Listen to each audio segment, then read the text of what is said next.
Alors, pour remettre ce 7e trophée, donc j'appelle le prix de la Startup Santé, j'appelle Fabrice Marcella.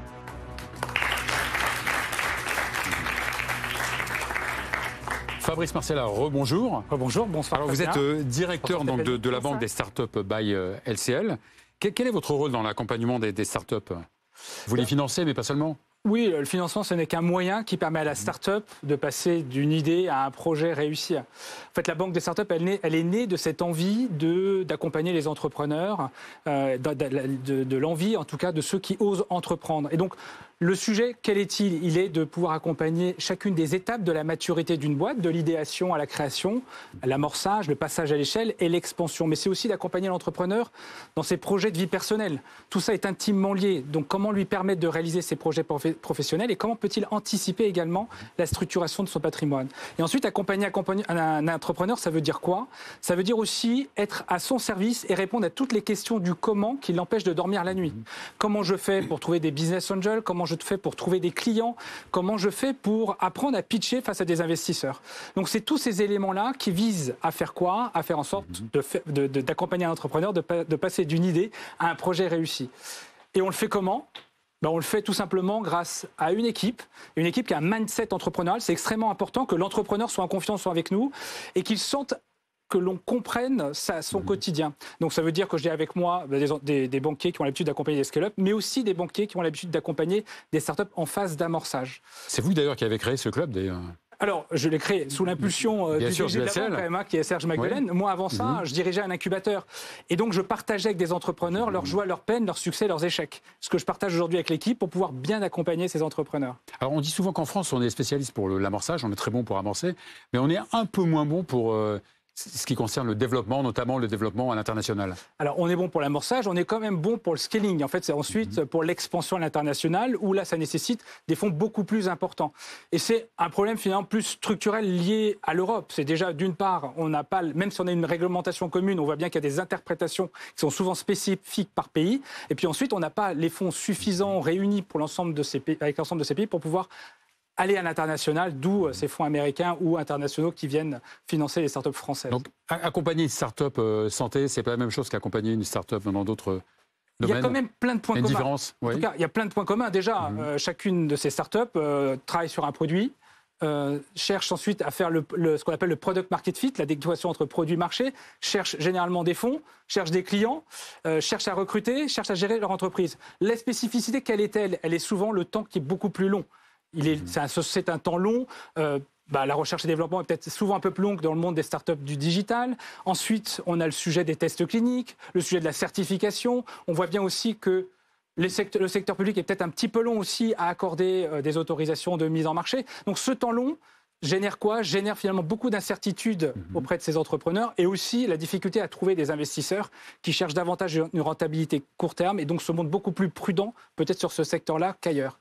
Donc les accompagner, ça veut dire prendre en compte tout ça, c'est de les mettre en relation avec les bons investisseurs, que ce soit des business angels comme des investisseurs. Et puis après, nous, on joue notre rôle de banquier, on a des experts au sein de la banque, je pense notamment à Interfimo, qui a l'habitude d'accompagner les entrepreneurs. Donc mettre à disposition de ces entrepreneurs l'expertise qui est la nôtre, c'est autant de chances, en tout cas de réussite, de la start-up qu'on va accompagner. Et on sait à quel point elles en ont besoin, ces start-up. Fabrice Marcella, vous avez entre les mains l'enveloppe qui contient le nom du vainqueur de cette catégorie start-up ou de la vaincuse. Santé. Oui, tout à fait. En tout cas, je suis très heureux d'annoncer que la start-up lauréate de la catégorie start-up santé est Applease Medical.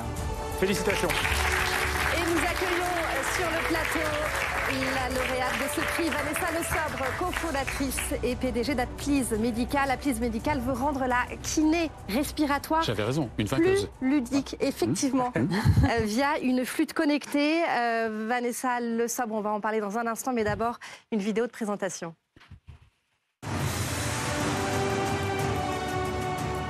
Une flûte électronique est connectée à des jeux vidéo, c'est la solution d'Applease Medical. Objectif, rendre la rééducation respiratoire facile, ludique et surtout plus efficace. On encapsule dans les jeux vidéo des vraies techniques de kinésithérapie respiratoire. Ce sont des kinésithérapeutes qui ont créé avec nous ces séquences d'exercices. Et ça aide le patient parce qu'il a des biofeedbacks visuels qui lui permettent de savoir s'il fait bien ou mal l'exercice. À la clé, des données respiratoires en temps réel, une meilleure observance et un lien renforcé entre patients et soignants. Le praticien, qui s'il est équipé lui-même de la solution, peut voir en temps réel si son patient ou pas fait ses exercices chez lui. Testée et validée par des professionnels de santé, la solution entre en phase d'expérimentation clinique. Avec un brevet international et une ouverture annoncée vers le Japon, Applis Medical vise déjà l'international. Fabrice Marcella, je vous laisse remettre ce prix de la start-up santé de l'année à Vanessa Le Sobre, cofondatrice d'Applis Medical. Merci beaucoup, félicitations. Vanessa. Oui. On m'appelle souvent le roi du pipeau. Ça n'a rien à voir avec vos flûtes. Nous, on ne fait pas de pipeau, non. C'est vraiment du concret.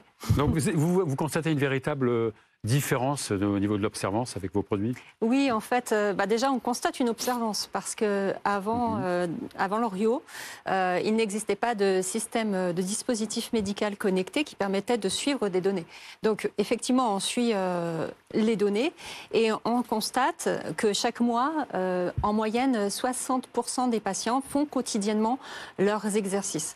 Et avant l'Orio, on avait des systèmes à boules, des systèmes mécaniques et les statistiques tournaient plutôt autour de 10%. Donc grâce à nos jeux qui sont vraiment qui embarquent le patient dans sa rééducation, grâce aussi à des défis quotidiens qu'on lui pousse, ça lui donne envie de revenir. Et donc on va encore rajouter une surcouche avec la connexion à distance du patient. Donc on a déjà quelques patients connectés et là on va pouvoir vraiment suivre à distance. Alors justement, vous voulez mettre en place un système de télésurveillance qui va permettre au médecin de suivre les performances de son patient. Comment ça va fonctionner concrètement, cette télésurveillance? Alors, le patient est équipé chez lui. Le professionnel de santé a un logiciel professionnel qui lui permet de paramétrer à distance des critères plus pointus que notre système qui, lui, évalue automatiquement la capacité du patient.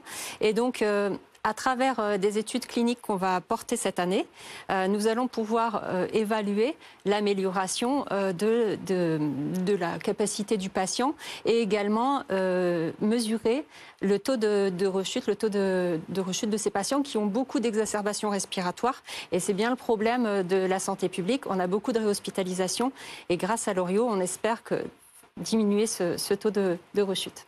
On le souhaite en tout cas. Merci beaucoup, Vanessa Le Sobre, cofondatrice PDG d'Applis Medical. Je vous laisse rejoindre les coulisses avec votre prix.